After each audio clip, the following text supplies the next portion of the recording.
जब baby newborn होता है ना, तो सबसे मुश्किल होता है बेबी को समझना। छोटे बच्चे को समझना बहुत मुश्किल होता है। कई बार बच्चे क्या होते हैं, बिना बात के रोने लगते हैं और हमें समझ नहीं आता। ये सबसे मुश्किल लगने लगता है उस टाइम पर। कभी क्यों उसका पेट भी नहीं भरा होता, कभी हम उसे फीड भी करा देते हैं। फीड कराने के बाद भी बच्चा काम नहीं होता। तब एक मॉम को समझ ही नहीं आता कि वो क्या करे। मॉम बहुत कंफ्यूज होती है, टेंशन भी होती है कि बच्चा आखिर क्यों रो रहा है और किस तरीके से हम बच्चे को संभालें। हम अपने तरफ से सारी कोशिश करते हैं, उसका डायपर भी चेंज कर देते हैं, उसको दूध पिलाने के बाद उसको बब भी करवा देते हैं, फिर भी बच्चा रोता रहता है। कई बार क्या ऐसा रीज़न हो सकता है जिसमें बच्चा रो रहा है। कई बार ऐसा होता है कि बच्चे को हमेशा भूख नहीं लगी रहती और हम सोचते हैं कि इसे फीड कराना है, पर फीड कराने के बाद भी वो रोता है।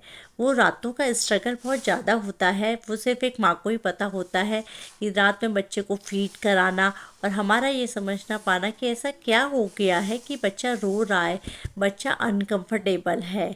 हम हर बार एक नया रीज़न ढूंढते हैं और वो रीज़न भी हमारा सक्सेसफुल नहीं हो पाता।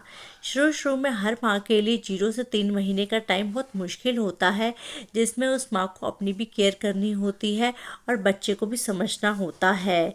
हमें लगता है कहीं रोने का सिग्नल भूखा तो नहीं है, कहीं ये नींद से नींद तो नहीं आ रही है, इसे गैस तो नहीं हो रही, इसे मच्छर तो नहीं काट रहे।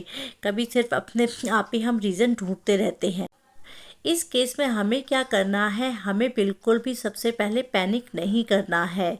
हमें पहले खुद शांत रहना है, उसके बाद ही हम बच्चे को शांत करा सकते हैं।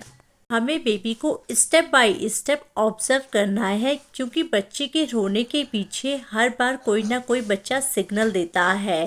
एक बार मेरे साथ भी ऐसा हुआ था, मेरी बेटी भी छोटी थी और मैं मम्मी के घर आई थी। वो रात भर रो रही थी, उसको मैंने इतना फीड कराया, सब कुछ कराया, मुझे समझ ही नहीं आ रहा था कि इसको इशू क्या है। इशू मैं नहीं समझ पा रही थी उसको, कि मैंने दूध भी पिला दिया, डकार भी करवा दिया, घुमा के भी सुला दिया, पर मैं नहीं समझ पा रही थी।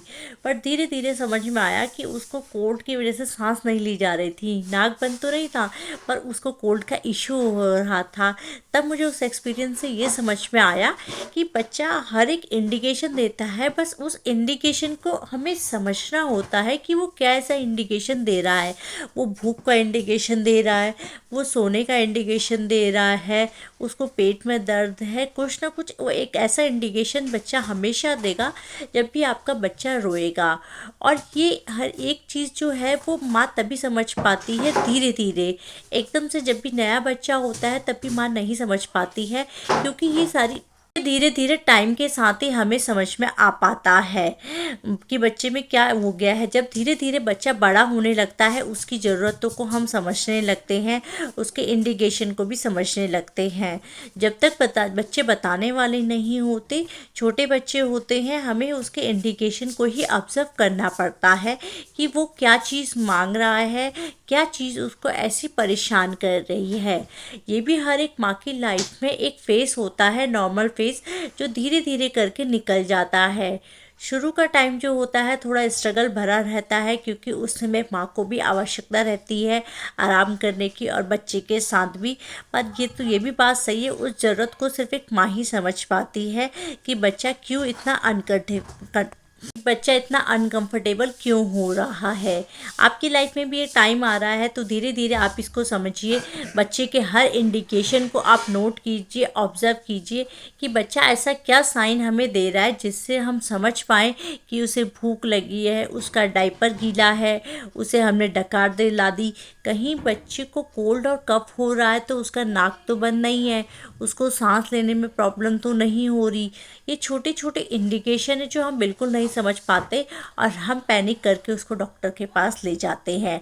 डॉक्टर के पास ले जाना भी ज़रूरी है, पर उससे पहले जो भी छोटे छोटे से रीज़न होंगे तो इसको बिना पैनिक किए आप शांत मन से सोचिए और ऑब्ज़र्व कीजिए। 2-3 बार ये सिचुएशन आती है, फिर धीरे धीरे हम लोगों को एक्सपीरियंस हो जाता है कि हाँ कि बच्चा क्यों रो रहा है, बच्चे को क्या परेशानी हो सकती है। हम उसके सोने के इंडिकेशन को समझने लग जाते हैं, उसकी भूख के इंडिकेशन को समझने लग जाते हैं, उसका हम समझते हैं कि इसका डायपर तो गीला हो रहा है, ये भी एक इंडिकेशन धीरे धीरे एक माँ अपने आप ही समझ जाती है। तो आपके साथ ये सिचुएशन आए तो उसको पैनिक मत करिएगा, शांति से इस सिचुएशन को समझ के हैंडल कीजिए और बिल्कुल भी शांत रह के सिचुएशन समझिएगा। चैनल को लाइक एंड सब्सक्राइब जरूर कीजिए।